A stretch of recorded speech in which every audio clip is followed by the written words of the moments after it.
Okay, I was just making sure this was recording. All right.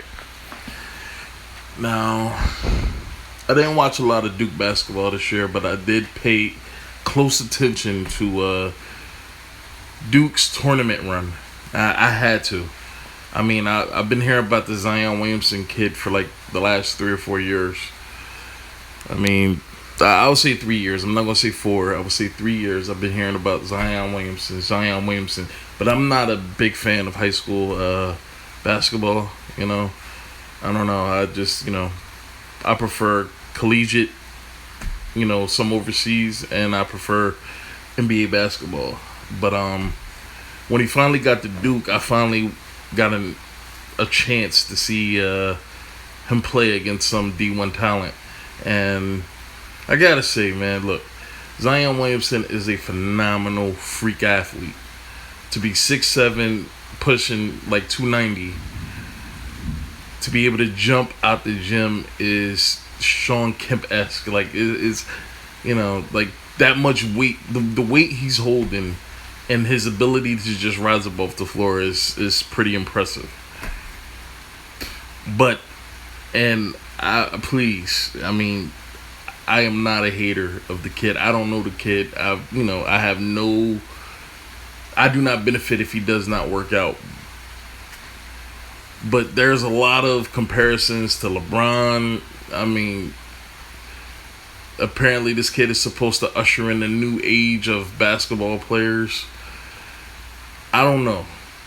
Honestly, I may take R.J. Barrett over Zion Williamson. R.J. Barrett to me seems like a safer pick.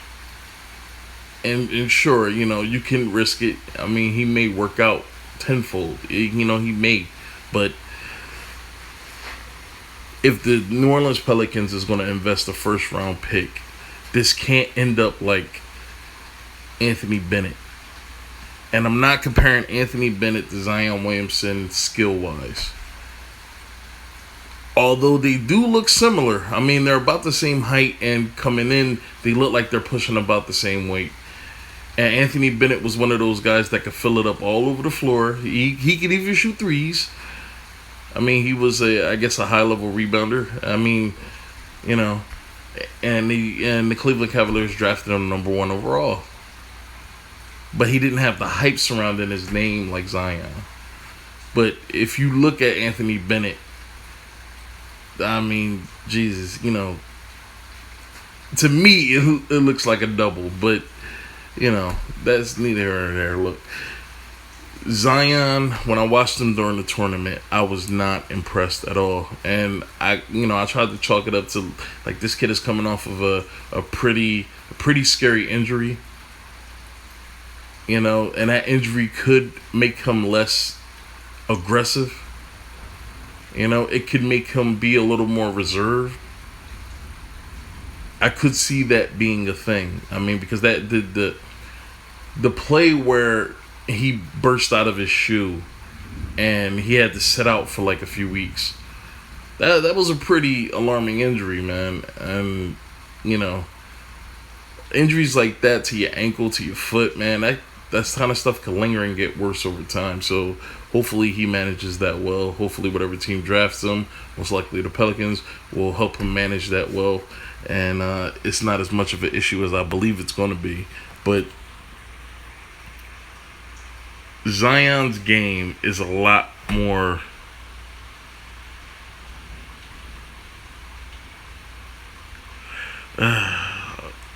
flamboyance, I guess, than actual substance. I mean, he can shoot threes. I'm pretty sure he can rebound at a high level. And he's a freak athlete. But, I mean, what kind of player is he going to be? Is he going to be like some kind of Ben Simmons type player where he could play the four, but he can also run point? Is he going to be like a stretch four where, he could kind of pull the other team's big man out of the paint, and he could pretty much get wherever he wants, because he looks like a pretty decent ball handler for his size and his weight.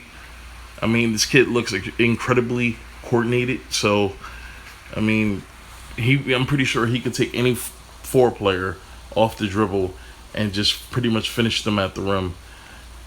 Now, his finishing ability isn't the question. His consistency outside, his ability to be able to create his own shot and not a layup or not a dunk, his ability to create a jump shot for himself. You know, how does he play in the pick and roll against much bigger, much stronger players? Because playing in high school and playing in college, you're playing against pretty mediocre talent almost every night. Mediocre talent. I'm talking about compared to the kind of athletes you're going to be playing against in the NBA. You're playing against pretty mediocre talent. And look, I'm not saying that playing on great teams takes away from the greatness, but it can be a great applicator, you know? Like, it could cover up some flaws, you know? And when I watched Duke in the tournament, I saw a lot of close games from the second round to about, I guess, the Final Four or the Elite Eight that they could have lost. Duke could have lost a few of those games in that tournament, man, but they were able to survive. They were able to hold on. And when I was looking to Zion to step up and secure his team victories, a lot of those wins came off of just poor execution from the other team. There were times, that team could have lost. They played one team. I think his name is Tacos Farrell something. I forgot the kid's name. I gotta look it up. But when he played against his team, they should have lost that game. But fortunately for Duke, they were able to hold on and they were able to win. But I was looking at that game so intently late, and it was iffy. I didn't think Duke was gonna pull it out, but they did. But I don't know. I have questions, leadership questions. Is Zion really was he really the leader of Duke, man? I mean, is this the guy that the Pelicans could look to lead them? Because in everybody's mind, Lonzo's not going to lead that team. Brandon Ingram's not going to lead that team. Anthony Davis is gone. Julius Randle most likely will be gone. I mean, if they keep Drew Holiday, is Drew Holiday going to be... Who's going to be the leader of the team? Who's going to step up? Who's going to lead this team? And I'm not saying Zion can't do that. I'm just questioning whether or not he can develop that and be that. Because apparently he's supposed to be the next big thing. But I don't really see next big thing in his game. With LeBron, it was a lot different. I mean, he was an extremely athletic guy. He could also pass, rebound at a high level. But for some reason, this dude found ways to win games, man. Like he was a winner. Look, he was a winner, and I'm not a big LeBron fan. I mean, I think that a lot of his career is flamboyance than actual substance. But at least with LeBron, he was able to. A lot of his flaws, he was able to make up for them with what he could do well. And his ability to drive the lane and draw a defense and draw a defense off of the perimeter shooters and open up so many perimeter shots for these guys is, I don't know. It's pretty impressive. But I still have questions about Zion. I have questions about his ability to be able to adapt to the NBA game, because you're playing against different level of athletes now. Stronger, physical. I want to see him try a lot of this athletic shit that he does against a guy like Kawhi Leonard or Anthony Davis. Like one of those guys, Steven Adams. I want to see him try to outmuscle Steven Adams. And I'm not saying he can't, but I need to be able to see him play against some elite players, not high school players, not college players, because most of those college guys that he played against either won't be in the NBA for long or will never make it. And a lot of those guys are really small, man. A lot of these guys coming out of college are really small. This is what's so different about Zion, because this dude looks like a full-grown man. compared to the way some of these dudes come out of college. Anthony Davis, when he came out of college, was a fucking string bean. So, I talked for a while. Jesus Christ, I talked for a while. But I'm gonna play some of these clips, man. Like, I don't know. And a lot of his blocks, I mean, he may be a good defender because he's so athletic, but a lot of his blocks came off of layups. When the other team would try to lay the ball up, he would just jump up in the air, smack the ball away. I mean, it's nothing too impressive about it. I mean, there was one block where this dude literally got over the rim and blocked it off the backboard, that was impressive. That was impressive. In order to block a shot, you need positioning and you need timing. And athleticism helps a whole lot. And, that was a pretty impressive block.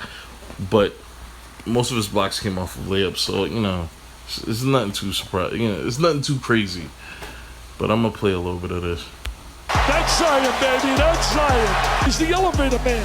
He's the elevator man. It's a freakish combination, and freakish in a great way that I've never seen anybody like him on a basketball floor. It starts right there with number 3. With the pressure. There it is. Gets the takeaway. Okay. Are you serious?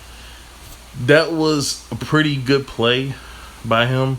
But if you do that in the NBA, a lot of the point guards playing are going to make you pay for that. Because it looked like he completely left his man and ran over to and see, and that's the benefits of playing on a great team, that that you have great players behind you that's gonna cover up a lot of the mistakes you make or a lot of the risk that you take. They're gonna cover them up. And I got to chalk a lot of this up to being, for him playing on Duke, man, because Duke was a stacked team. Three of their best players are probably going to go within the first 5 picks, but I know they're going to go within the first 10 picks. So it's not like this dude was on some some shitty ass team where he had to completely carry them the entire season. There he is. Now Zion in traffic, jams it home with a right hand. That is violence at the rim. That dude is a full-grown fucking man. Like, this dude could palm a basketball like it's nothing. Like he's holding a Nerf ball, man. Like, this dude is a full-grown man compared to some of the other big men that came into the NBA, man. He's just, Jesus, he's so big, man. Carolina by 1, Williamson in traffic, off the glass, follows his own miss. Sit on guy. Now, if he would have finished that the first time, instead of getting his own miss and putting it back, I would have been far more impressed than the putback. But then what had transpired, if he would have finished that the first time, I thought that would have been impressive because he showed a lot of agility in the post. I mean, it looked like it was too much for the defender to handle, but he couldn't get the finish. That could also be a problem because there won't be a lot of second chances for you in the NBA. I mean, I'm not saying this dude can't put stuff back because, he has the athleticism to get it done. But like I said, man, you're playing against a different level of player. So, we'll see. Kick, open again is Hunter. Never mind. Zion Williamson with other ideas. The night he was honored with the Player of the Year award. Oh, look at that steal. Again, a risky play, but it's not as risky as the other one because everybody's pretty much on that end of the court. And that guy wasn't paying attention to what was going on around him. Look at this. But it was still a pretty good play, taking advantage of somebody else's lapse and the carefulness, I guess. What a show he's putting on. Look out! Well, let's see who got it. Well, there's no question. That right there, that was impressive. I really did like that play.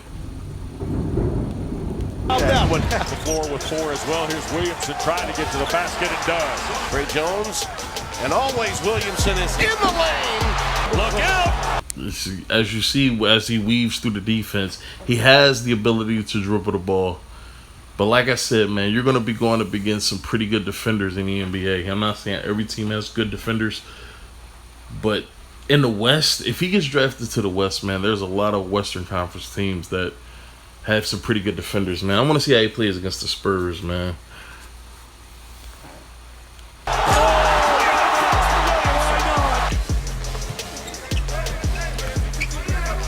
Beautiful acrobatics from Williamson.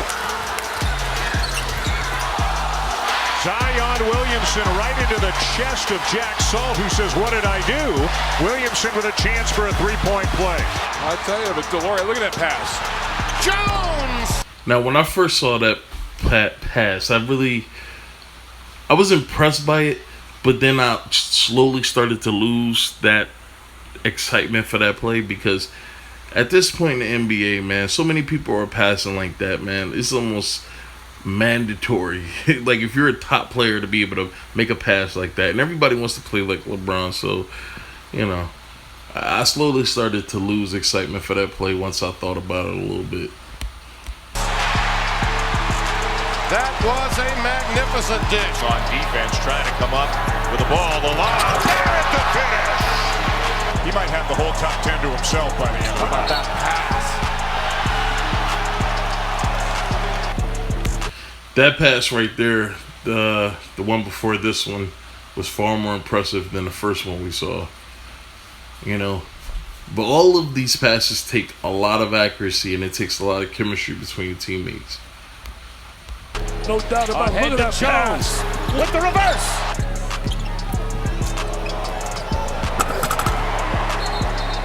Williamson guarding Bowman right now, and he got a piece of it. Raekwon taking it inside. Now you're going to see a series of blocks from this guy, and most of them are layups. Stuffed. Back to a 6-point Blue Devil advantage. Here's Hughes, and slapped off the glass. Williamson, a rejection. What a block by Zion Williamson. Another missed layup. Langford rejected by Williamson. That plan. Whoa! Williamson! That foul, by the way, on Cato was his fourth. Zion Williamson spikes it. That, and you see why everyone's so excited. Williamson to steal. Oh, my goodness. Tried to go to Howard, stolen, and engine one. And get to his score. Oh, Williamson with a steal. Another flush. It's the Zion shot. All right, that's about it. But I mean, dude is a phenomenal athlete. No, I'm not taking that away from him. But there's more to the game of basketball than being a phenomenal athlete. If you're going to be, you know, a potential face of the NBA, you're going to need to be able to do more than just rise up. It takes more than that. So, because we see a lot of players that came into the NBA that had elite athleticism that just didn't work out. And I mean, it is what it is. But I'm going to keep a close eye on the way this guy plays. All right.